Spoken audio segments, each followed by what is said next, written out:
Hi மியாஸ், welcome to மியாஸ் குட்டி channel. இன்றைக்கி நம்ம என்ன பார்க்க போகிறோன்னா மினி சப்பாத்தி ஃப்ரை எப்படி செய்கிறதுன்னு பார்க்க போகிறோம். வாங்க வீடியோக்குள்ளே போகலாம். வெங்காயம், தக்காளி, மிளகாயெல்லாம் கழுவுறதுக்காக தண்ணி எடுத்துக்கலாம். சின்ன வெங்காயத்தை எடுத்து உரித்து அதை தண்ணியில் போட்டுக்கலாம்.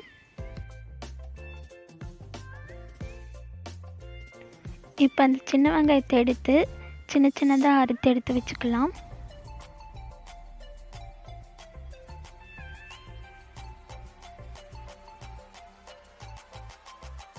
அடுத்து ஒரு பச்சை மிளகாய் எடுத்து வச்சுருக்கேன், அது சின்ன சின்னதாக அறுத்து எடுத்து வச்சுக்கலாம்.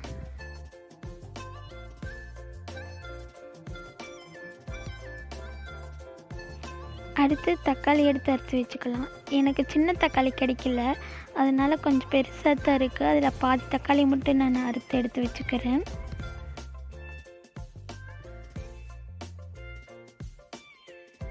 இப்போ பாருங்கள், எல்லாமே அறுத்தாச்சு.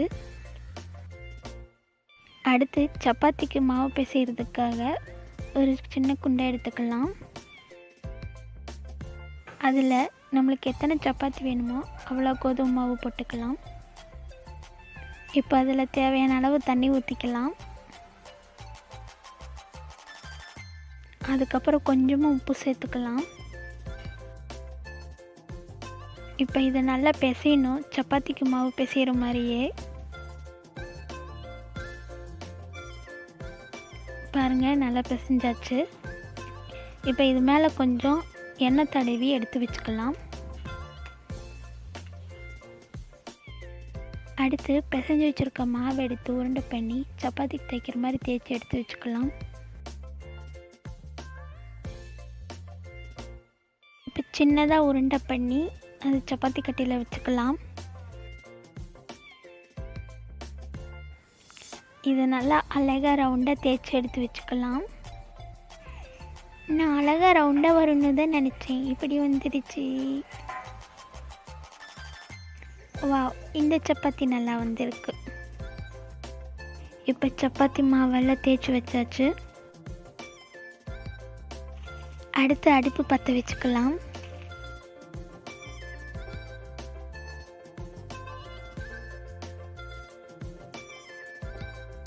அடுத்து தோசைக்கல் எடுத்து வச்சுக்கலாம்.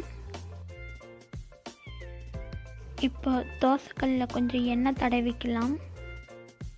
நம்ம தேய்ச்சி வச்சுருக்க சப்பாத்தி மாவு எடுத்து இதில் போட்டு அது மேலே இன்னும் கொஞ்சம் எண்ணெய் வச்சுக்கலாம். சப்பாத்தி இப்போ புஷ்ஷுன்னு உப்பி வந்திருக்கு, இதை திருப்பி போட்டுக்கலாம். இப்போ சப்பாத்தி வெந்துடுச்சு, ஒரு பிளேட்டில் எடுத்து வச்சுக்கலாம். அடுத்து வடைச்சட்டி எடுத்து அடுப்பில் வச்சுட்டு அதில் கொஞ்சம் சமையல் எண்ணெய் ஊற்றிக்கலாம்.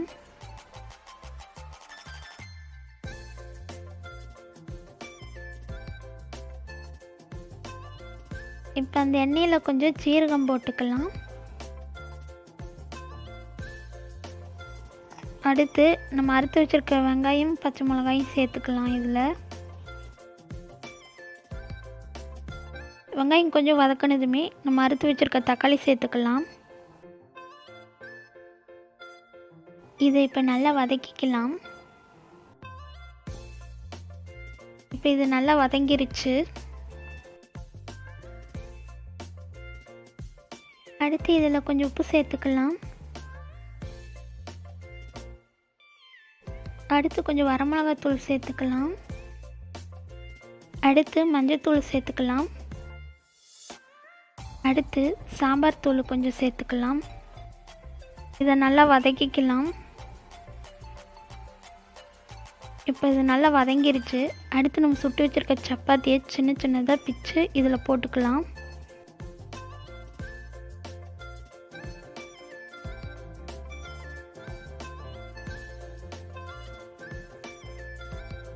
மசாலா நல்லா சப்பாத்தியில் ஒட்டுற வரைக்கும் கிளறி விட்டுக்கலாம்.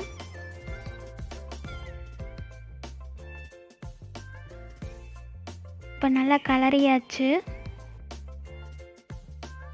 இப்போ இதை இறக்கி வச்சுக்கலாம்.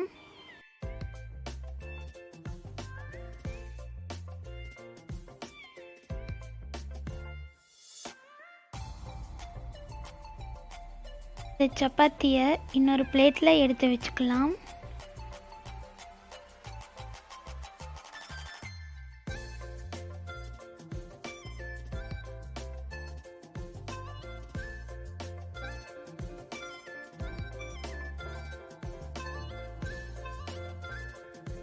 டேஸ்டான மினி சப்பாத்தி ஃப்ரை ரெடி. நான் செஞ்ச mini cooking and mini chapati fry உங்களுக்கு பிடிச்சிருந்துச்சுன்னா லைக் பண்ணுங்கள், கமெண்ட் பண்ணுங்கள், ஷேர் பண்ணுங்கள், மறக்காமல் சப்ஸ்கிரைப் பண்ணுங்கள். டாட்டா பாய் மியாஸ்.